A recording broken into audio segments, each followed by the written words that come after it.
How would you like to make your first million? And today we have Hunter Jensen with us, and he's the founder and CEO of Barefoot Solutions, a leading digital technology firm specializing in AI, data science, and application development. And he has over 20 years of experience working with renowned brands like Microsoft, Salesforce, and Samsung to deliver ROI driven software solutions. So, Hunter, tell us, what are the 5 steps that you recommend to tech entrepreneurs in order to make the first million? Welcome to Unstoppable Podcast with Harry Sardinas, inspiring conversations with influential millionaires, investors, thought leaders, entrepreneurs who are making a massive difference with their innovative products and services, and sharing the challenges and wisdom of how they sold their first million. Yeah, it's an interesting question, Harry. Thanks for having me on. You know, and I might have a different approach to others that have been on the show, and I think that's probably a good thing to have a variety of Of opinions. absolutely, You absolutely. know, a lot of people think that the entrepreneurial journey starts with some sort of brilliant idea, and I don't think that's right. I think that it starts step one, talk to people. Talk to a lot of people. Anyone that you can get their ear and listen. It's about listening. So, step one is listening. Next, identify their problems. Now, those are problems for them, but they're opportunities for you. If you can come up with a solution to solve their problems, that's your opportunity. So that's step two. Find your opportunities. Now is when the good idea comes in, right? And you need to find a pattern of the same problem with different people, right? The same problem that affects a lot of different organizations. Make sure you have the right market. And then is when you come up with your solution, right? And you show this to these folks that you've been talking to. So this is step three, is you're proposing your solution. Would this work for you if I were to offer this to you, right? And socialize that as much as you can and fine tune it and tweak it. And this is all before you've built anything. You haven't written a single line of code or anything, right? Just iterate on the solution until you've got a group of people. Let's call it 5 different organizations who raise their hand and they say, yeah, that would be really valuable to me. Then, step 4 is your proof of concept. Quick and dirty, MVP style, right? Minimum viable product. The least amount of money and time spent to build something that solves their problem, their core problem, that drives value to their organization. So that's step 4, your POC, your proof of concept. And now you've deployed that and you're on to step 5. And this is where most startups fail, is product market fit, right? And the key to product market fit, again, going back to step 1, is listening. Talk to as many people as you can. Understand, how is the solution working for you? What do you wish it had? What is it missing? Where can we make it better? As much as possible, you need to have a continuous feedback loop that pumps its way right into your engineering pipeline, right into your roadmap and your backlog, so that you're iterating on your product until you get product market fit. And you'll know you got there when it's easy to get new customers. If it's easy for you to get new customers and they're staying, right? They renew, you found your product market fit. And now is the fun part. It's time to scale. So, little off the cuff there, but if I had to make 5 steps, those would be it. Yeah, becoming a millionaire as a tech entrepreneur, people might think, and even Hunter, I shared with you before the broadcast, one out of five entrepreneurs that we, out of the 500 entrepreneurs that we have interviewed in this podcast, one out of five is a tech, out of five is a tech entrepreneur. So, or the 100 tech millionaires we already interviewed in this podcast, people might think that is easy to become a millionaire having a tech business. Regardless what I say, people say, okay, you know what? If I'm listening to Harry's podcast and one out of five are tech entrepreneur, you know what? I'm gonna do a tech business and I'm gonna become a millionaire. So, Hunter, can you share the good and the bad, the good, the bad, and the ugly of the tech businesses? Because nobody talks about the high rate of failure that is in this space, and also that if the people don't follow this flow exactly to the dot as you describe it, is a recipe for failure. And let me expand a little bit more, because we see in the industry, okay, uh, a pattern completely different in what you describe. What we see in the industry is a typical software developer that doesn't like to talk to anybody goes there and develops software, and because they love to write, they keep writing the software. Now they write that MVP, they remove this M, so it's not minimum viable product anymore. They develop this big elephant, and they want more money, and they get money for the remortgage the house. They are money as money for the friends, family, and now they have a big elephant. And after all this is done, they go out and try to sell it. And of course, they haven't talked to anybody yet, because they don't want to talk to people. They love to write code, and they're doing the solution from them. And without noticing, it's not an MVP anymore, it's an elephant. So, how? And then the companies, then they coming to me, Harry, help me to find funding, and say, how you going to find an investor if you guys started all over this the process the wrong way. So, Hunter, where we got this wrong? Why 80%? Because it's 80%, 90% of the tech entrepreneurs, they don't follow exactly what you described, and they follow what I just telling you because I'm aware of it, because everybody come with this exactly with the same pattern, and then looking for funding because they are about to collapse. So where the whole thing go lost in translation? Because I still don't get it. Yeah, I think the number one problem that I see is entrepreneurs think they have product market fit, and they think they're ready to scale, to build, and sell, and they struggle because they never actually landed on a product market fit with a product that can scale. They go too early is what I'm constantly seeing, and they go too fast. This is not about overnight successes. That doesn't exist in the tech startup world. And they don't want to It's a talk to people, Hunter, right? They and don't want they to and talk to they people. well, they don't listen. They don't listen. And that's a huge problem, which is, even if they do talk to people, they really need to be shutting up and listening and understanding what it is that their potential customers might need. Mhm. And and another thing that I see a lot, and this is like maybe boring or not sexy, but it is so important. You have to be like extremely diligent about your cash flow.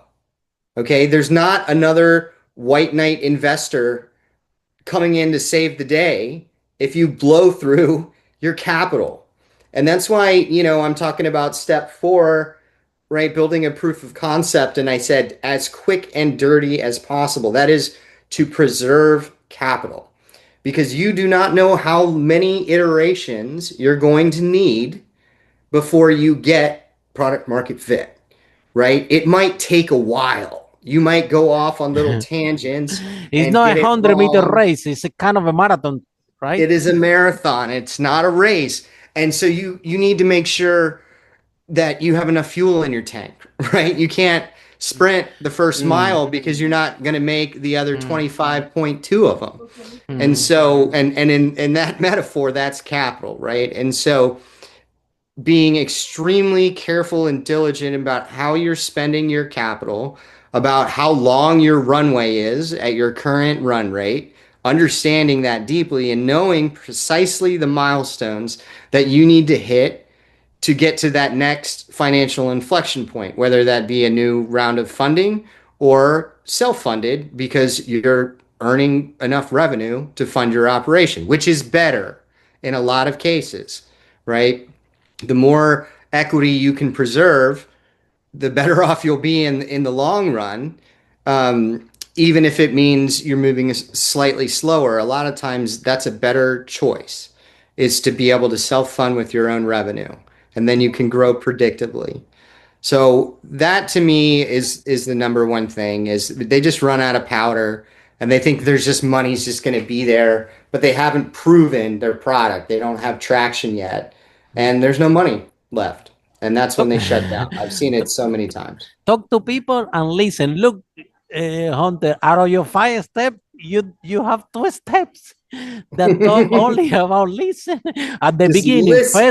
first listen, and then even before you start out and talk to people, your step one was talk to people and listen, step number one. And then your step number five to get product market fit again was talk to people and listen. So why let me go and they just don't listen, right? So why they don't listen is that we have that ego. Okay, and all entrepreneurs we have ego. I always share in this podcast. Otherwise, we won't become entrepreneurs.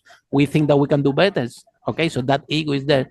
The problem is, Hunter, that I see is that this ego, especially if you're software developers, most of them come from corporate, they're making a lot of money in corporate, right? And now they want to do their own thing.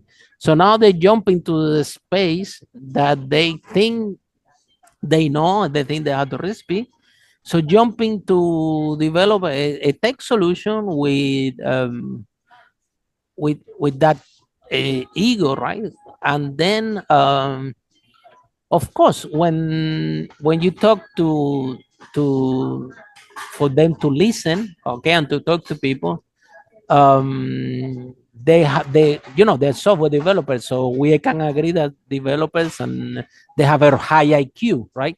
So then it go mixed in translation that because they are so clever that they can solve mathematical problems and have a deeper analysis writing code, it get lost in translation that, well, if you're a marketing guy, you're a sales guy, you're an expert in business and come to give you an advice, well, don't worry about it, I know everything.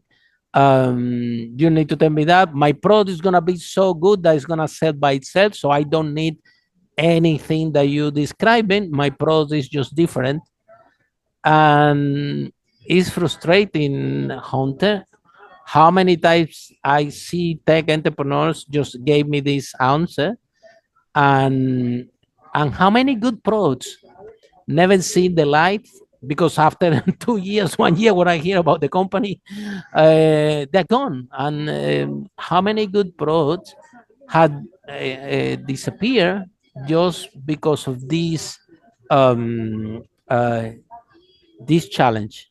So how do you think, because at the end of the day we want a lot of startup founders, tech startup founders listen to this podcast, what message do you have for people that don't listen and don't want to talk to people, founders, tech Yeah. founders?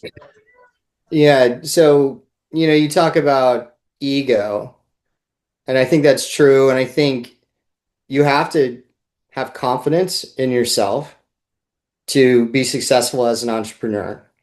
You do. But what ego leads to is overconfidence and a lack of flexibility in your vision. You have this beautiful vision and you think it's perfect and you're getting contrary feedback. And rather than being flexible with your vision, you're saying, no, I know what I'm doing. Exactly there, I'm Hunter. smart. I'm Exactly there is when the problem starts. So Mm-hmm. why? Let's go deeper. Why this problem exists? I have a theory, Hunting. I don't know. Maybe I think that the people have seen these Google guys, that they were software developer, these Facebook guys. I don't know that they become like billionaires, right? And they there is a kind of a pattern or the story that they follow, right? That, oh, if I'm amazing creating this code and everything, I'm gonna become a multimillionaire and I'm gonna have my. And I think that the people, more effective role model is people exactly that follow the path that you described. With, by the way, I agree 100%. And this is, if you want to have any chance to survive in the tech space, I really, I really advise you to listen what Hunter just described, a very humble process. But if you listen to that process 2 3 times and you get it deep inside, you will move forward. You can save your company like that. So Hunter, what's the reason why what do you think that is, where this coming from, that when that the entrepreneurs start to iterate the product, and at the first time they have what they think that's going to be the solution, okay, and they talk only with few people and they say, well, I don't think that that form this is going to work, and then they land exactly what I mean, I hear things like, if you don't like it, don't worry about it. I'm gonna find more people, rather than people leaning to you, say, look, I'm willing to pay for this, but can you do it in this way? I got the money, but can you allocate what I need? I said, no, I'm sorry, we cannot do that because that's gonna cost us money. We need to develop. We will find someone that want exactly what we designed. So why do you think that they that they behave like that? Yeah, Because it's a lot of people, a lot of companies. Basically, the 80% that are failing. If you ask to everybody out there, they are behaving exactly like this. Because I saw a lot. yeah, there's like a mythology around startups and particularly startup founders, right? They're glorified, they're heroes. And people forget, you know, Amazon was a bookstore, right? An online bookstore. And Facebook was basically hot or not, right? Kind of rating people's pictures on whether or not you thought that they were attractive, right? All these startups, they didn't start the way that led to their tremendous success, right? They pivoted, they adapted, they listened, they changed. They had the confidence to take hard feedback and actually incorporate it into their product, right? And so I think there's mythology there. There is um, either you don't have good mentors or you're not listening to them, which goes back to ego and to listening. I didn't know listening was going to be such a theme today, but it really is. Oh, for what Um, we're talking, you're 100% yeah, right. I couldn't agree more with you.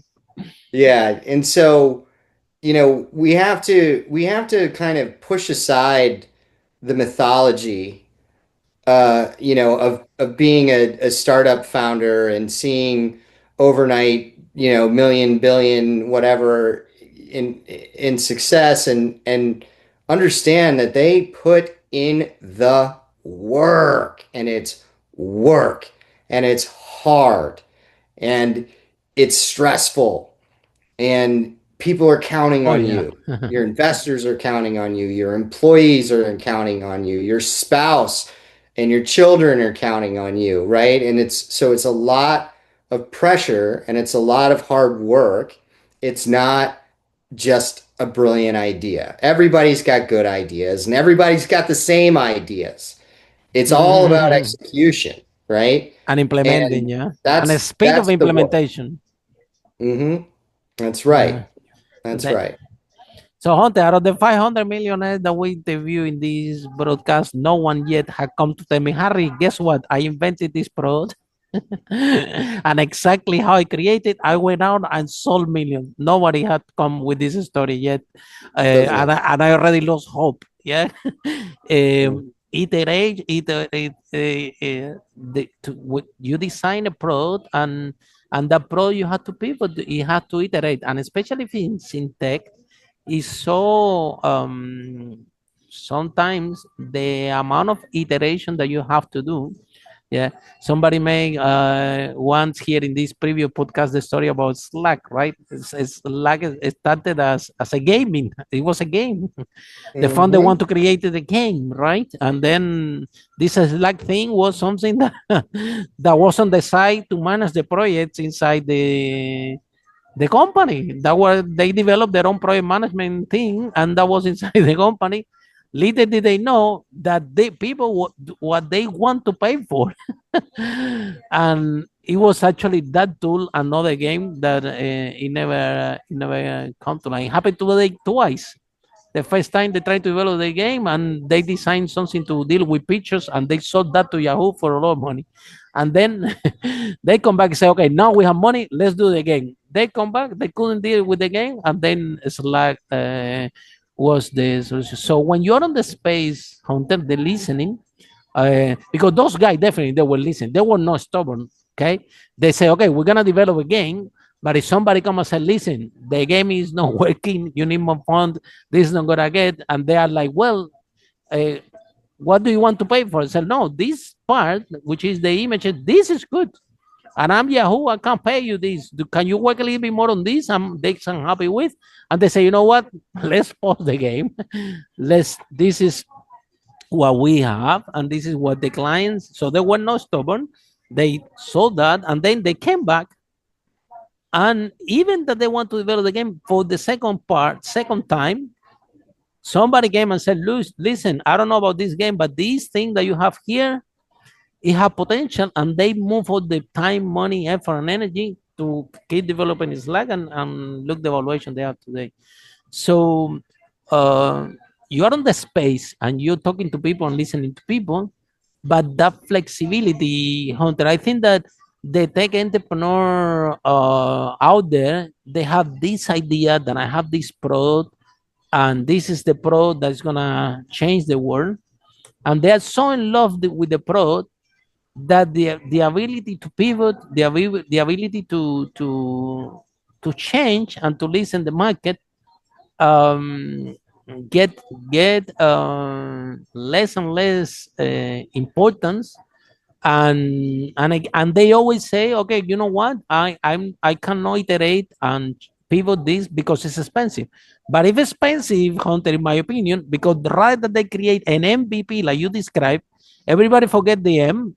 They create not an MVP, a minimum viable product. Now they create a huge project, a huge tool with all feature benefit like this. That of course, if you want to pivot this, it's gonna be very expensive, and nobody is conscious about this cash flow that you positively enhance. So, Hunter, saying all that, what is good about tech? Yeah, there are a lot of things about. It's one of the most powerful vehicles to become wealthy, right? Because the proof is in this series of podcasts that we're doing, right? So a lot of people follow this blueprint that you just described, the essence, and they come successful on the other side, and they can exit for million. For example, why do you choose tech, and why do you think that tech is a good vehicle to make good business, and to exit and become wealthy, right? Not that this is the priority, because you will find out down the road that you never did it for the money, you did it for something else. But um, uh, what is good about tech? We talk about the bad thing, yeah. So we want to Yeah. do the good, bad, and ugly. Okay, so we talk about the bad and ugly. Now let's talk. There is something good about tech. Tell us. I love technology. I had an IBM 386 personal computer when I was 8 years old. Oh And wow, we I had had one a of these ones too. yeah, we had a 386. 1200 baud dial-up modem. Um, Yeah, I have all of these ones. so I've loved technology my entire life since I can remember. And you know, one of the main reasons I love it is that it's where the most innovation is happening. And innovation and disruption are where the financial opportunities are, right? Traditional businesses are not disrupted very often. It's incremental growth, incremental gains.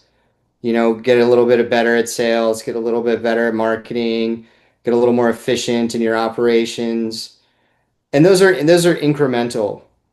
But new technology has a way of disrupting traditional businesses in ways that are not incremental, they're exponential, right?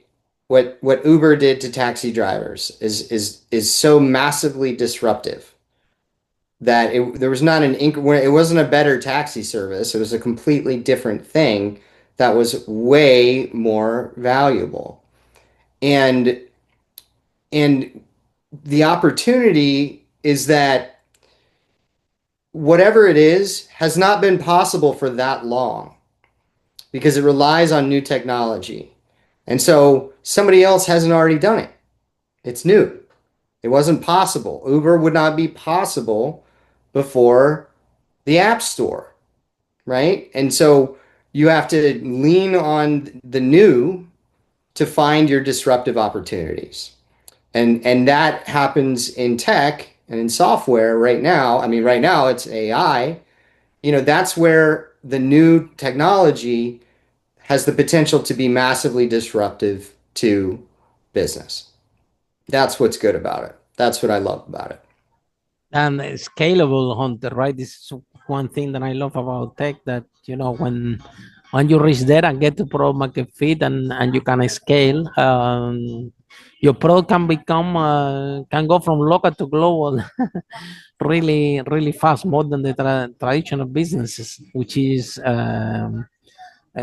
unbelievable, right? And the operations, they are more simple. You see out there tech companies that they are making a lot of money, millions, and when you see the number of employees and everything, you say, how come, compared with other industry, how come they are making so much sales so big and less than scale? However, the other thing that I found, Hunter, out there is that talking to founders, okay, with tech founders, when you go and you're trying to help them, okay, and trying to guide them, I often get that a lot, yeah. They will say to you, Harry, you don't understand. Tech is different of a traditional business, yeah. Tech is different. So, Hunter, how different is tech from the traditional business? I understand that tech business have a very big valuation, but at the end of the day, it's a business. If you don't, those times that a VC write you $1 million check for an idea, for a piece of paper, are gone. If they, it has to make business sense, exactly like you said. If you have a subscription and it's easy to get clients, and the client is stick and come back and subscribe the second month and the third month and things like that, now you have currently sales that, from the business perspective, if you got a cash flow, and then you got a cash flow, you can even grow your business organically. You can know, you don't even funding on a VC model. So what do you think, because you have this VC model where you find funding and you scale and everything, but the VCs, they're looking always for the unicorn, right? How they're gonna make $1 billion out of the whole thing. And sometimes the founders come, they want to tell a story. Okay, I have this pro, this is the next Uber, the next, and it's challenging to find the next Uber or the next Airbnb. You can definitely find it, but it's something that is not easy, and everybody is preparing this company like they're gonna make a 1 billion, right? So the VCs can give them some funding. And the essential fundamental in business, which is have the product market fit, have some sales, talk to people, manage your cash flow, like you talk effectively. All these principles, again, nobody want to listen about this because tech is different. Tech have different valuation. Uh, Techs, we have VCs, we had this, we had that. We don't have in other industries. And I'm sorry, but tech is different than traditional business. So what's your view, your point of view in this statement? Yeah, I mean, the first of all, they operate like traditional businesses. They all do. The difference is the cost to scale. Okay, think about it before the internet, before software. Think about factories and the Industrial Revolution. Those were technological breakthroughs. And what did it mean? It meant you could make more widgets with less people. You could scale your output while minimizing your costs. It's just using technology to do that. But what that means is if you use the technology effectively and well, your profit opportunity is far greater than a business that grows by hiring more people. When you grow by hiring more people, you might grow your top line, but your bottom line is not far behind. But when you grow with technology, the curves are different, and that space in the middle is your profit. And when you can get them to diverge like that, you're building value and you're driving profit for your organization. So really, it's about efficiently scaling without driving up your headcount in a one-to-one relation with the scale. Funding and VCs. A lot of tech entrepreneurs, they're telling me, Harry, I don't know, they first they want traction, after they want reviews, after they want a lot of followers in the social media, and these VCs and angel investors, they're never happy. They always want more, more, more, more, more. Otherwise, they don't give me the money. And on the other hand, you have the VCs telling me like, look, Harry, still they are not there because exactly the flow that the VC wants to listen, generally, honestly, like you described, this is all that the VC wants to hear of the angel investor. Exactly what you shared today from the heart, the honest truth. You really believe in what you just said. You didn't open a book and talk it out of the sky. You can tell that this process that you share with us is the result of 20 years of on the space. Um, then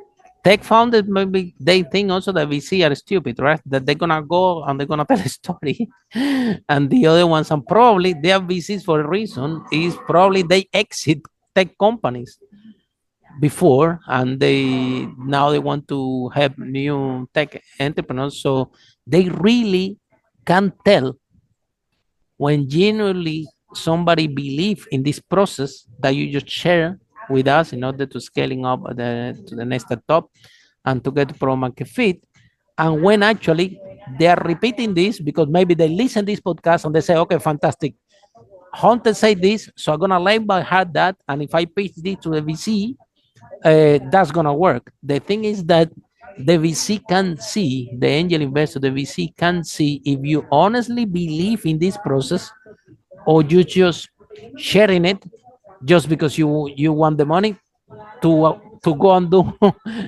whatever you want, which is keep writing code and keep building the big elephant.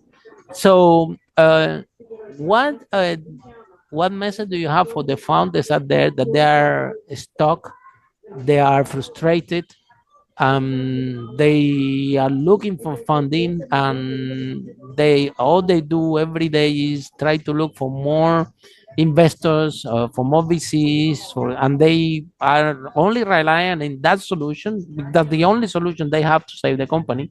So how can we close the gap so founders and investors they speak the same languages and they end up in on the same page so we can have more successful tech companies in the future? Yeah, you know, institutional venture capital for early stage companies is just a bad idea. I wouldn't spend your time there. Mm-hmm. Uh, you Mm-hmm. know, they are run ruthlessly in a Mm-hmm. lot of cases. And entrepreneurs fall into this trap where they think that's the only option for them to raise capital. But it's not. It's not. You can raise a friends and family round of investment. You can find angel investors and angel groups that value personal relationships and understanding the founders. You can self-fund with revenue, right? Uh-huh. There's all Beautiful. these, yeah, How there's about all self-funding these, by revenue, eh? right? Nobody want to do that, yeah? I just started a new business this year Mm-hmm. and it needed some startup capital. And I partnered up with my parent company and they provided the startup capital. And we're going to be self-funding by the end of the year. And we're not going to take any venture capital at Wow, all very for the impressive. history of this company. We're never going to do it Wow. That's very because impressive, Hunter. I just don't think that it's a great model. Like, look, if you're a founder and you are planning on a seed, an A series B, and a C, you're lucky if you have 7% of that company at Mm-hmm. the end of it. So Mm-hmm. even if it's $1 billion company, how much are you getting for the work that you put in to build that billion Mm-hmm. dollar company, right? Mm-hmm. Not enough. Not enough. That model is for the investors. It's a trick. It's not for the founders. It's not founder friendly. And there are way more founder friendly ways to capitalize your project. Mm-hmm. Mm-hmm. How One about a is strategic partner, for example, Hunter? right, strategic partnerships. That is the way to do this. Okay, you found customers for this product, go to them and say, "Can you help me fund the build here and be a partner of mine?" And a lot of times they'll say yes because it's something they need and they understand that other companies like them need it too and they want to see it get built. So like if I, like kind of what I did, right? Like to if I were to go out to get funding, which I did this year, it was through a strategic partnership, right? It's through your customers, through your existing partners, through new potential customers. That's a much better way than VCs. And it has the added benefit of when it's a when it's a customer, you get a design partner, you get feedback on your product like instantly and continuously, which is so valuable at an early stage. It's going to drive so much more value than a VC who can introduce you to so and so and whatever is like all dialed in on Sand Hill Road in the Bay Area. Like there's just way more strategic ways to approach raising capital. I've raised venture capital, and if I have it my way, I'll never do it again. I do not think the model is in the founder's best interest. It's just not.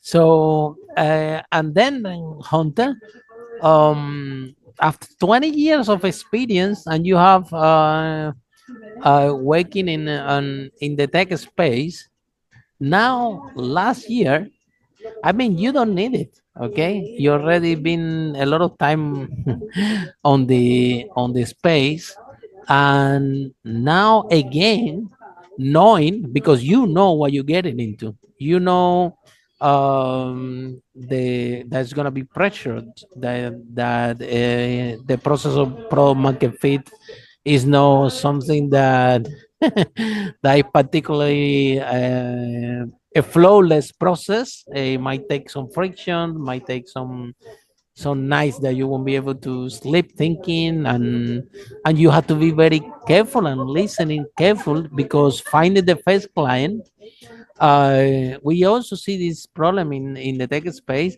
that you brought to these companies the first client, because they didn't look for it. You might be trying to help. You brought the first client, and they still don't understand the importance of the first client, which is they are actually paying you to fix your product, to shape that product, and to this first client, obviously has to be in a sustainable way.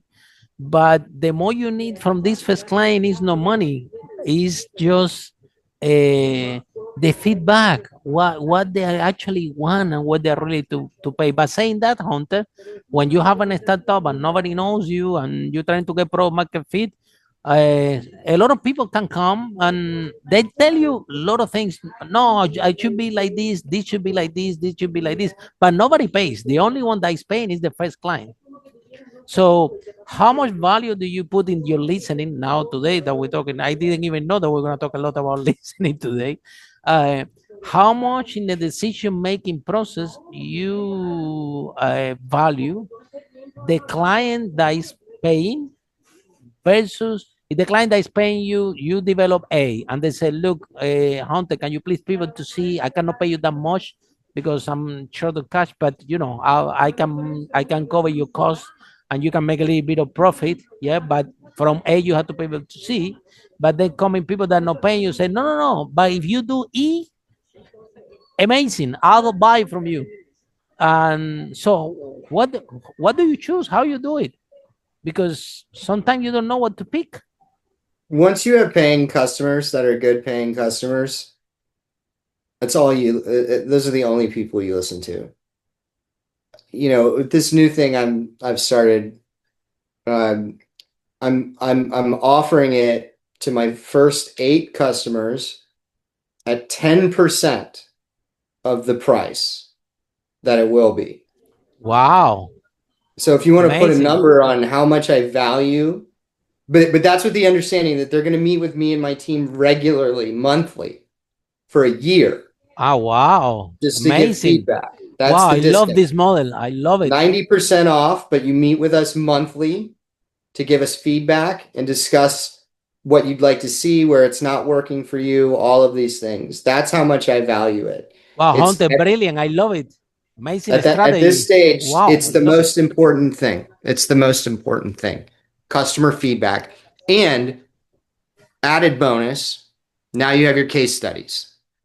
And when you want to go out and scale and sell, you need case studies to have a good pitch. And that gets you your case studies, which again are worth their weight in gold.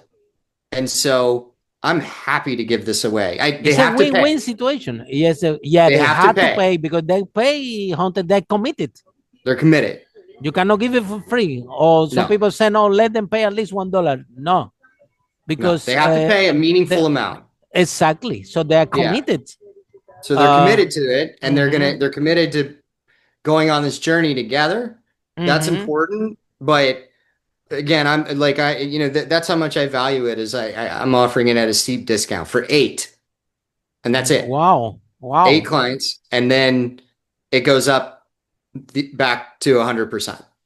Yeah, because this first client as important is as important today, obviously, to get the service most cost effective. But they that first client they bring value apart from the money, because they can tell you how to shape the business. Look on the my first business was in property. We managed to sell over millions. And the first time I was to rent the room, I opened the door, I showed the room to the prospect. It was a boy, and I said, "Look, do you like this room?" And the guy said, "No, don't like it. Not gonna take it." I said, "Why?" He said, "No, because it need painting. You see, the walls are dirty." So the guy left, and then I went straight away to the painting shop. I said to the guy, "Listen, I never paint in my life, but I'm gonna take this and I'm gonna paint the room." So I went there, I paint the room, I paint myself, I paint the floor, the window, did a big mess. If you never painted in your life, to painting one room would take the whole evening. So I didn't sleep the whole evening painting that thing, and few hours cleaning after the big mess that I did. There you go, the room was clean. Then second girl come. I said, "Look, do you like the room? You wanna take it?" And she said, "Well, you know what? That was next day. I like it because it's clean, but it's a little bit cold. In London, you see this cold, so the room is so white, so cold. It needs something warm, something like that." So they get left, and I went straight to IKEA. And I went there and I bought this. I'm thinking, you want warm? I give you warm. I bought these duvet that they are pink, red, and orange, and I put it in top of the bed, and then I bought a painting, black and white, and with a little bit of red. And then in the way back, I think that I passed for the Chinese shop, and I invest £1 in a vase with the flower. Yeah, and then the next day come. I said, "This is the room. Do you like it?" And the guest say, "Yes, I take it."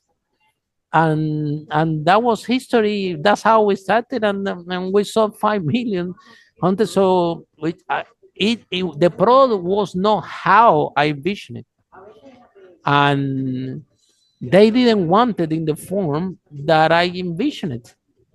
They told me how they wanted. They were giving me clues, and and I was so desperate. Because imagine you have one room that you can rent for £500 in London, yeah, and this thing is empty, and it's your first business, your first house, and everything. I was so desperate to save that client because I needed to rent the room. That kind of by accident,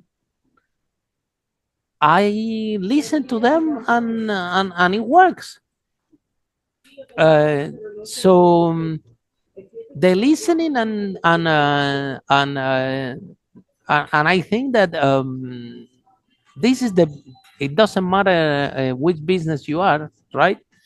Getting a product fit for the market is about to what you describe, listening and talking to the customer. So Hunter, if somebody's in love with your conversation and want with this conversation and they want to know more about your new product that you're developing, or they want to find more information about you and what your company does and how can help people with, can you please share a little bit about all this with us, how people can find you, how the process works? Tell us a little bit more about this new project that you're developing again, Sure. Yeah. Yeah. Yeah. So the company, the new product we're building is called Compass. It's a self-hosted AI platform to boost employee productivity. Oh, wow. Um, Hmm. it's targeted specifically at mid-market companies in verticals that deal in confidential information, law firms, financial Wow. services, healthcare. That's why the self-hosted part is important. It's because Mm-hmm. they can't use ChatGPT for their job.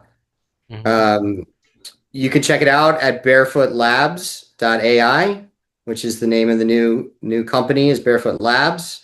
The product is Compass. You can hit me up directly at hunter@barefootlabs.ai.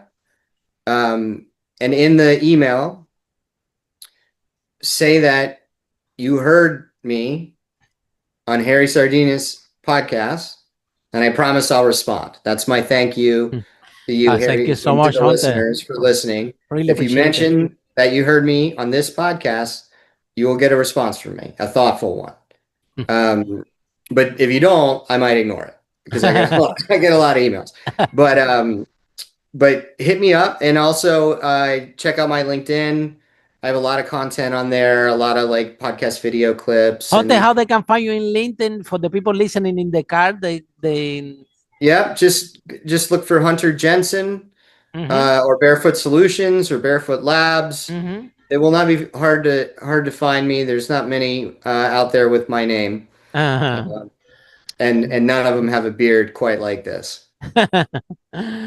So, Hunter, thank you so much for this broadcast. I really appreciate and like I said, a big source of inspiration for tech entrepreneurs out there, tech founders starting over, that they can see that it's actually possible, that there's light at the end of the tunnel. However, it might not happen as fast as you think, and clearly, Hunter content that he shared today in the broadcast, it didn't come from the sky, or he didn't open a book and read it and come to you and share with you guys. You can tell that this is the result of a lot of years of intense work, and a lot of failing in order to get to this knowledge, because you only can come to this conclusion when you fail. Because when you fail, you say, oh, you know what, this is how I will do it next time. And again, you fail, and this is how I do it next time. And